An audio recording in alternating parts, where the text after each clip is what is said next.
This used to be my great-grandfather's, and my grandfather inherited it. He didn't know what it was, so he thought it was a tool, and it was in his toolbox. And when he passed, we were going through his things, and my other grandfather pulled it out, and he wasn't sure what it was and started to suppress it. And my father said, "Don't do that," when he realized that it was actually a little pistol, a little palm pistol.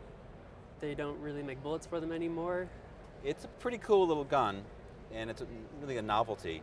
Made by the Chicago Arms Company. They only made about 13,000, a little less than 13,000 of them. About 1,000 of them were finished in the blue finish. This has got a nickel finish.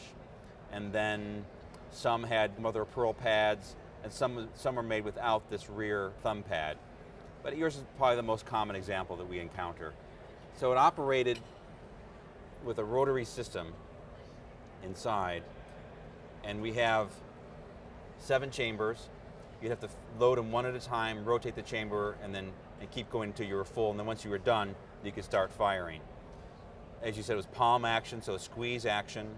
It fired a 32 short rim fire, which they don't make anymore. It's technically considered an antique gun. It's got matching serial numbers on the case and on the cover. That's important because if for some reason it was replaced, collectors like to have matching numbers. Mm-hmm. Chicago company, and what a better place to have a cool little protector gun than in Chicago in the early 20th century. These were made in the late 1890s and probably would have saw service through the early 20th century, all throughout the kind of turbulent times in Chicago. We know it's post 1893 because of the patent date, so it put it right between 1895 and 1900, and really meant for personal protection. Condition is everything with guns. This has got most of the original finish. Grips are all in place, not cracked. A gun like this would retail at a gun show easily $2,000. Wow.